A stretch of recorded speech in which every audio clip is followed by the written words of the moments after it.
माँ जी जल्दी चलिए, देखिए आपके घर के बाहर एम्बुलेंस आई है। गायत्री भागती हुई दरवाजे पर आती है। तभी उसकी बहू चांदनी को एम्बुलेंस से बाहर लाया जाता है। हे भगवान, ये मेरी बहू को क्या हो गया? एक्सीडेंट हो गया माँ जी। अरे लेकिन ये कैसा एक्सीडेंट है? चोट तो कहीं नजर नहीं आ रही। अरे माँ जी, दिमाग में अंदरूनी चोट लगी है और ये अपनी याददाश्त खो बैठी है। हैं? मेरी बहू याददाश्त खो बैठी है? अब क्या होगा? आप फिक्र मत करिए, बस इनका अच्छे तरीके से ख्याल रखिए। मैंने दवाइयाँ दे दी हैं, अब मैं चलता हूँ। अगले दिन, अब तेरी तबीयत कैसी है बहू? बहू? किसकी बहू? हम भैरवगढ़ के ठाकुर विक्रम सिंह की बेटी रूपवती हैं। हम एक राजकुमारी हैं और तुम हमारी दासी हो बुढ़िया।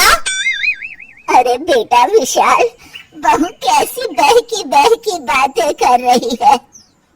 अरे कुछ मत पूछो माँ, रात को मुझसे अपने पैर दबा रही थी। सर पर चोट लगने की वजह से इसका दिमाग पूरी तरह खराब हो गया है और ये अपने आप को राजकुमारी समझ रही है। तभी वहाँ चांदनी आ जाती है। तुम दोनों यहाँ क्या खुसुर फुसुर कर रहे हो? कहीं तुम दोनों मिलकर हमारे खिलाफ कोई षड्यंत्र तो नहीं रच रहे हो? हम तुम्हारा सर तलवार से उड़वा देंगे, समझे? अरे नहीं नहीं राजकुमारी जी, हम तो आपके सेवक हैं। भला हमारी इतनी हिम्मत? कहिए, आपने यहाँ हॉल में आने का कष्ट कैसे किया? हमें बहुत भूख लगी है। ए दासी, जल्दी से हमारे लिए भोजन का प्रबंध करो। आज हम शाही कबाब खाएंगे। विशाल अपनी माँ को चांदनी की बात मानने के लिए इशारा करता है। ठीक है राजकुमारी जी, मैं अभी आपके लिए भोजन लेकर आती हूँ। इस तरह विशाल और उसकी माँ ना चाहते हुए भी चांदनी की जी हजूरी में लगे रहते हैं। लाओ माँ, जल्दी से मेरा टिफिन दो, मुझे देर हो रही है। अरे ठहर जा, जरा दम तो लेने दे मुझे।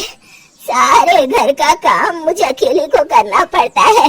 तेरी बीवी तो राजकुमारी बनी बैठी है, सारा दिन हुक्म चलाती रहती है। अरे माँ, मेरा भी तो यही हाल है। फिलहाल तुम मेरा टिफिन दे दो, मैं चला। रुको, कहाँ जा रहे हो? अरे मर गया रे, ये कहाँ से आ धमकी?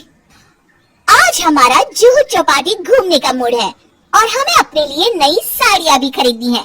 चलो जल्दी से अपना वाहन निकालो और हमें ले चलो। अरे अब तो मैं गया काम से। अगर आज मैं वक्त पे ऑफिस नहीं पहुंचा तो मेरा बॉस मुझे नौकरी से निकाल देगा। मरता क्या न करता। आखिरकार विशाल चांदनी को घुमाने ले जाता है और चांदनी अपने लिए ढेर सारी शॉपिंग भी करती है। ए दासी, टीवी पर कपिल शर्मा के आने का समय हो गया है, जल्दी से टीवी शुरू करो। अरे वाह, कपिल शर्मा तुझे याद है, बाकी कुछ याद नहीं। बहू तू तो बड़ी चालू लगती है, अपने फायदे की हर चीज तुझे याद रहती है। मैं तो तेरी इस अजीब बीमारी से परेशान हो गई हूँ। अगले दिन, अरे डॉक्टर साहब, आप इतने दिन से मेरी बहू का इलाज कर रहे हैं, लेकिन उसकी बीमारी तो सुधरने के बजाय और बढ़ती जा रही है। अरे माँ जी, ये दिमागी बीमारी है। बेचारी की याददाश्त चली गई है, वापस आने में थोड़ा वक्त तो लगेगा ही ना। गायत्री डॉक्टर से बात कर ही रही होती है कि तभी उसकी पुरानी सहेली शीला वहाँ आ जाती है। शीला को देख अचानक डॉक्टर घबरा जाते हैं। अच्छा माँ जी, मुझे एक मरीज को अर्जेंट देखने जाना है, मैं चलता हूँ। ये कौन था? अरे अब क्या बताओ शीला, एक एक्सीडेंट भी मेरी बहू की याददाश्त चली गई है। ये डॉक्टर उसका इलाज कर रहा है। ये डॉक्टर कब से बन गया? अरे ये तो चमन पान वाले का लड़का है, सारा दिन नौटंकी करता रहता है। अच्छा तो ये बात है, अब मैं समझी। मेरी बहू और ये पान वाले का लड़का दोनों मिलकर मुझे बेवकूफ बना रहे थे। चल तू मेरे साथ। गायत्री शीला को एक बड़ा सा डंडा हाथ में देकर अपनी बहू चांदनी की कमरे में ले जाती है। बहू, ये मेरी सहेली है, एक डॉक्टर है। इसने तेरे जैसे न जाने कितनों का इलाज 2 मिनट में कर दिया है। इसका कहना है कि सर पर जहाँ चोट लगी हो, अगर उसी जगह दोबारा किसी बड़े डंडे से जोर से मारा जाए तो मरीज की याददाश्त वापस आ जाती है। देख, हम डंडा भी लाए हैं।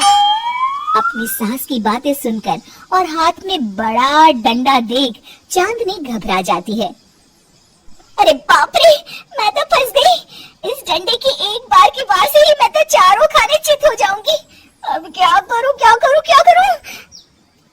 लेकिन गायत्री, डंडा सर पर ठीक उसी जगह लगना चाहिए जहाँ चोट लगी है। अरे तू चिंता मत कर, 2-4 बार मारूंगी तो एक बार तो सही जगह लग ही जाएगा ना। चल बहू, तैयार हो जा। अरे नहीं नहीं माँ जी, मुझे मत मारिए। दरअसल घर के काम करने से बचने के लिए मैंने ये सब नाटक किया था। मुझे माफ कर दीजिए, मैं कान पकड़ती हूँ। दोबारा ऐसी गलती कभी नहीं करूंगी।